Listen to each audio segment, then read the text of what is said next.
Tu dia. Baik, jadi Bani Israel diuji pada hari Sabtu, ikan tu lompat pada hari Sabtu. Allahu Akbar. Tengok hari Sabtu ni nak tangkap tak boleh. Janji dah nak buat ibadat. Tapi hari tu yang banyak ikan, hari lain tangkap tak dapat langsung. Habis lebat lagu mana ni?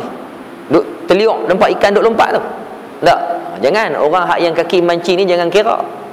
Betul, orang kaki mancing tanya depa, ikan waktu bila hak paling banyak? Waktu bila? Waktu malam, waktu bila? Maghrib. Waktu maghrib tu cuba pituk tengok. Tauk bok tu tengok. Ui, masa tu dia menangkap saja. Tanya orang mancing ni betul. Tak. Tapi kalau kata kita mayang mengarik, lepas mayang hilang. Pergi ke mana tak tahu. Tengah orang nak semayang mengarik tu, dia punya galak tak kira. Kita tak semayang lagi. Dengan syarat tak semayang lagi. Syarat dia jangan semayang lagi. Ikan lompat. Tak ada. Semayang tak ada. Perangai tak elok kita dah. Tak ada. Perangai huduh. Tak bagi semayang. Tak ada. Tu ujian lah. Ujian Allah Ta'ala bagi kepada manusia. Lah pun kita tengok dengan ikan itu Allah Ta'ala uji untuk beribadat. Bani Israel terima ujian itu. Apa mereka buat? Datanglah diceritakan oleh tafsir Munir menjelaskan bahawa Iblis laknatullah alaih, syaitan, dia mai habaq ke depa, bagi akal, dia bagi idea. Tak, sebelum kedatangan Nabi kita ni, syaitan ni dia boleh menyerupa. Dia mai dia bagi tahu ke depa, apalah yang tu pun tak erti, hampa ni ngok betul dia kata.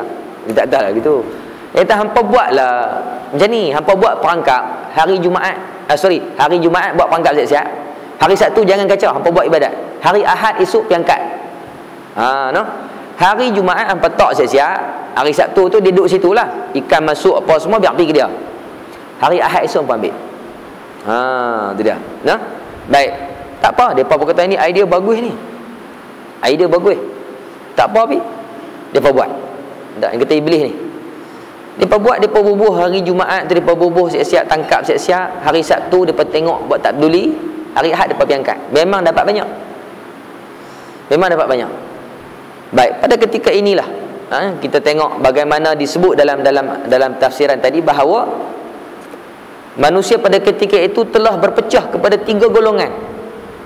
3 golongan. Golongan yang pertama, golongan yang terlibat dengan menderhakai perintah Allah Subhanahu Wa Taala dengan depa tangkap juga ikan. Maknanya dia dikira sebagai derhaka juga. Walaupun dia tak turun ke laut pada hari itu, tapi dia tangkap juga hari Sabtu. Kemudian golongan yang kedua adalah golongan yang cegah kemungkaran. Golongan yang pi tegah. Hampa ni apa nak jadi dengan hampa ni? Hampa tahu dah tak boleh, Nabi kita dah bagi tahu dah tak boleh tangkap hari ni, kita kena ibadat, konsentrate dengan ibadat, jangan duk tangkap ikan apa semua. Tak mau. Lama kelamaan tangkapan semakin banyak. Makin banyak dan azab yang ditunggu-tunggu tak sampai. Dia kata okey je. Kan Nabi kata kalau kita langgar ni nak kena azab lah apalah, tak ada apa pun. Lama kelamaan daripada hari Ahad dia angkat, hari Sabtu dia pergi angkat. Tak, hari Sabtu dia pergi angkat. Maka golongan yang ketiga pula ialah golongan, ni pelik golongan ni. Golongan ketiga ialah golongan yang peleceh orang hak yang cegah kemungkaran. Ini golongan yang ketiga. Golongan yang ketiga ni bukan golongan yang derhaka, depa tak terlibat. Tangkap ikan dia pun tak terlibat. Maknanya dia tak terlibat dengan benda salah. Tapi orang hak pi cegah kemungkaran dia hang ni apalah. Duk pi kacau, biar pi ke depa lah. Allah Taala berfirman dalam surah Al-A'raf ayat 163 164 dengan kisah yang sama. Allah Taala sebut pada wa idz qalat ummatum minhum lima ta'idhuna qauman illahu muhlikuhum aw mu'adzibuhum 'adzaban syadida. Ada satu golongan kata Allah dalam ayat ini, dia satu golongan dia bukan pi marah kat orang buat jahat, dia pi tanya orang yang pi cegah orang kemungkaran ni. Dia kata lima ta'izuna qaumanillah. Pasal apalah yang hangpa duk pi peringat depa tu, pasal apa? Hangpa duk cegah apa depa biar pi lah. Muhlikuhum au mu'adzibuhum. Depa ni Allah Taala memang akan perjahanam depa ya. Depa ni confirm depa ni akan musnah. Dan depa ni confirm Allah Taala akan azab depa. Yang hangpa duk sibuk-sibuk duk pi ambil tahu urusan dia buat apa? Dia pergi marah orang cegah kemungkaran tu. Ni pelik hit golongan ni. Patutnya kita ni orang mencegah kemungkaran, kita kena pergi sokong. Ini tak, dia tak sokong. Dia pergi pelekeh pula dah. Hang buat kerja sia-sia, dia kata. Hang buat kerja tak ada untung. Pasal depa ni kita memang lingkup lah. Terus sudah kata apa? Memang jahanam apa buat ni. Maka golongan yang pertama tadi, golongan yang kedua yang mencegah kemungkaran, dia jawab. Qalu ma'ziratan ila rabbikum.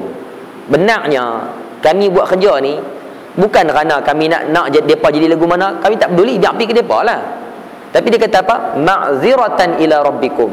Tapi yang kami nak ni ma'zirah, kelepasan diri daripada Tuhan kamu.